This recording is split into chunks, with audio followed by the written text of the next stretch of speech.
the monk is a rare bird.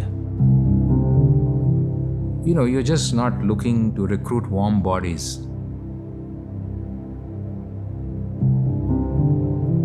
Somebody has to come here and stay for a lifetime here.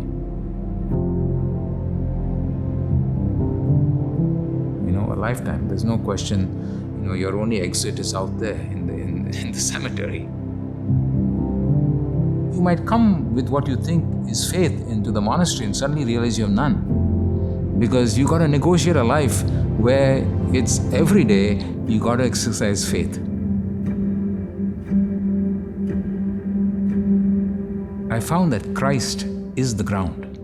Everything else becomes relative.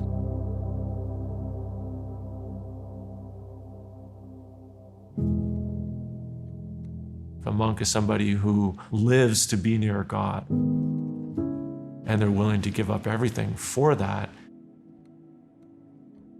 When you step out in faith, you start walking across the water, the Lord holds you up. When I first came here, just to try the life a little bit, I said, well, I like it here, but it's a big step. I can't say yes and be at peace. So I went in the chapel, and there's Our Lady's icon up on the wall. What do you think I should do? I asked our Blessed Mother that.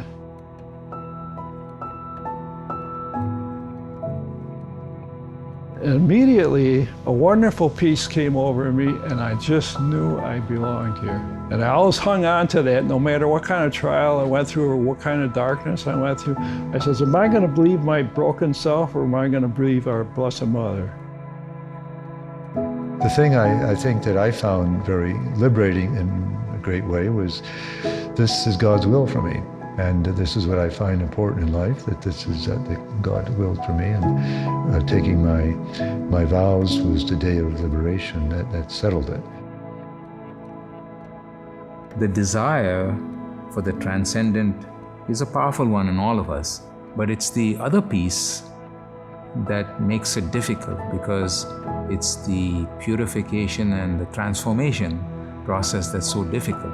This is a life that has high ideals and immerses you in mundane details in a way nothing else does. It puts your nose to the grindstone very fast.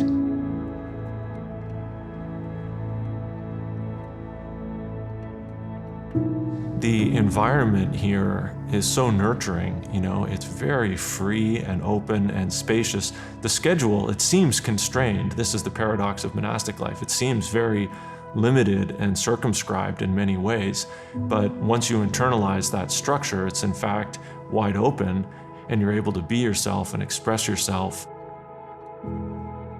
And before you know it, you're developing sides and possibilities in yourself that you didn't know that you had.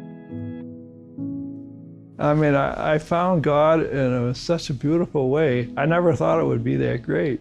It was wonderful. I'm just really happy.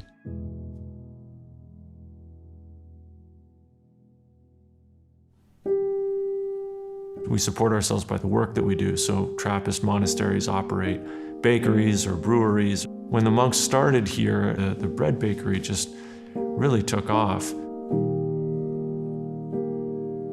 Work is really integral to the Trappist vocation. It's part of our spirituality. It's part of our spiritual practice. And it's part of that time to assimilate experiences that one has had. Doing simple, repetitive manual tasks gives you that space to absorb your experiences, but it's also a way for us to be together.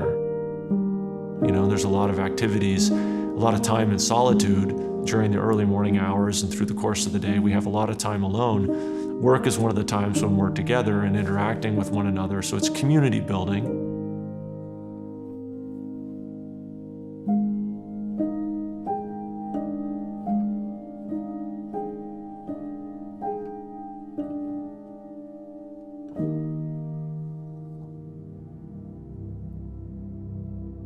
It's a very humanizing way of life, if you call it to it, because you do have to give up a lot of things, but who doesn't? This life is over in a flash. This is just a very, very brief, very fleeting and transient experience that we're undergoing. And it's meant to point to and to lead to a life of everlasting joy, gazing on the face of God. You know, this life opens onto the possibility of a bliss that's beyond imagining.